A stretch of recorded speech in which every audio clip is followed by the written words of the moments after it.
Hi friends, ఈరోజు ఒక స్త్రీ గురించి మాట్లాడదామని అనుకుంటున్నాను. ఆ స్త్రీ పేరు నయోమి.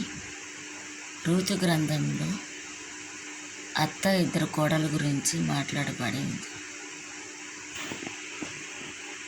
రూతు గ్రంథంలో నయోమి తన భర్తని ఇద్దరు కుమారులను తీసుకొని రొట్టెలు ఇల్లారబడే బెత్లెహేము నుండి శాపగ్రస్తమైన మోయాబు దేశంకు వచ్చింది. ఎందుకు వచ్చింది? కరువు వచ్చిందని వచ్చింది.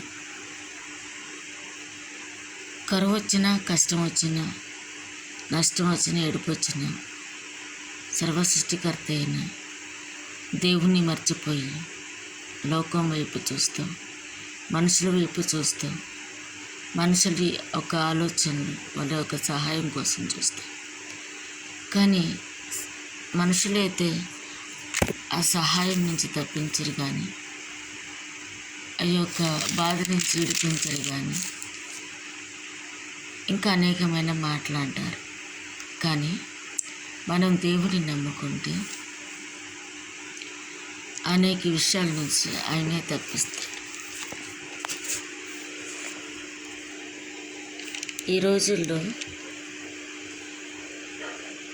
ఈ యొక్క స్త్రీ బెత్లెహేము అనే అనబడే రొట్టెల ఇంటికి, అసలు ఈ రొట్టెల ఇంటికి బెత్లెహేము అనబడే ఈ రొట్టెల ఇంటికి కరువు ఎందుకు వచ్చింది? కరువు రావడానికి గల కారణం అంటే మన అవిధేయత వలన, మన అవిశ్వాసం వలన, దేవుని మాట వినకుండా తిరుగుబాటు కలిగి, అంటే ఆయన మాటలు లెక్క చేయకుండా, కరువు కాలంలో, కష్టకాలంలో కూడా దేవుడు పరీక్షకు మనం లోనైనప్పుడు దేవుడి వైపు చూడకుండా మనము సొంత ఆలోచనలు చేస్తాం. మరి ఇద్దరు కుమారులను భర్తను తీసుకుని మోయాబు దేశానికి వెళ్ళింది.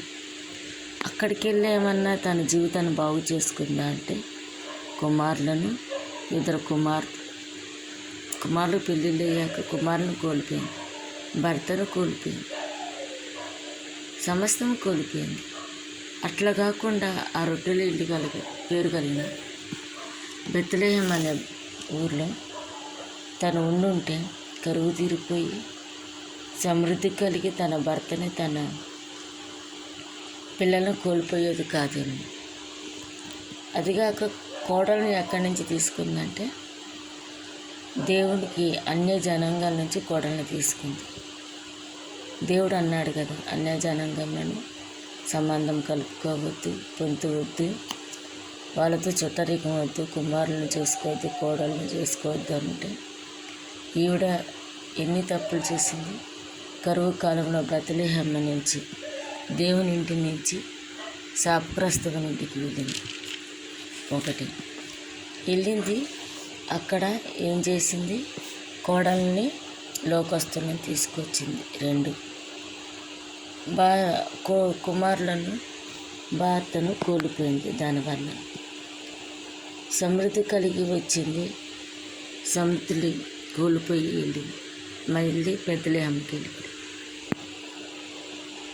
నయోమి అని పిలువబడద్దు, మారా అని పిలవమంట.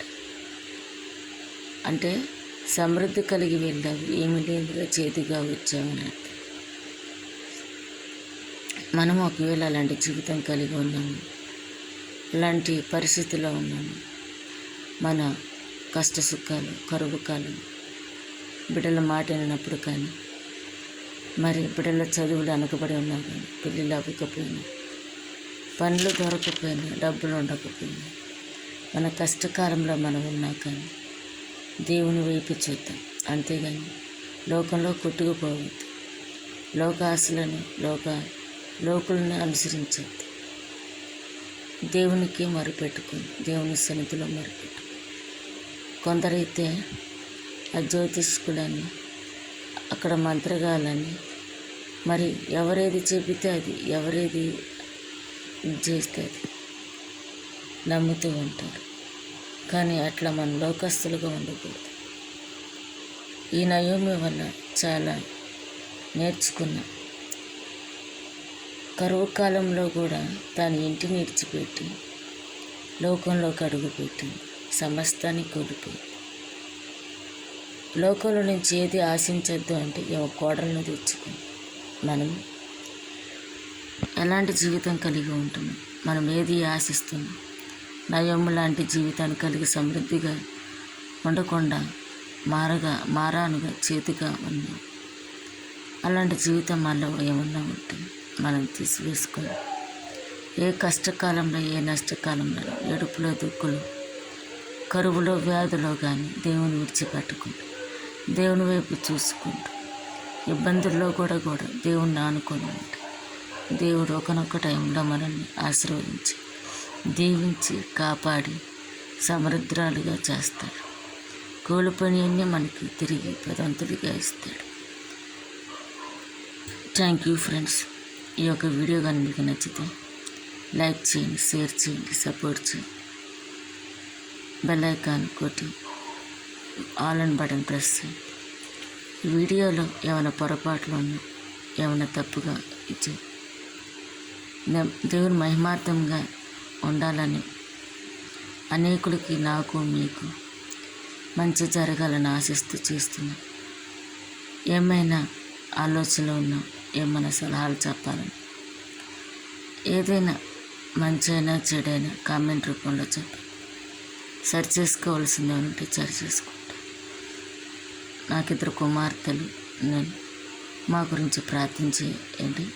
మీ ప్రార్థన అవసరతలు ఏమన్నా కామెంట్ రూపంలో చెప్పండి. మీ కొరకు నేను ప్రార్థించటకు సిద్ధంగా ఉన్నాను. థ్యాంక్స్ అండి.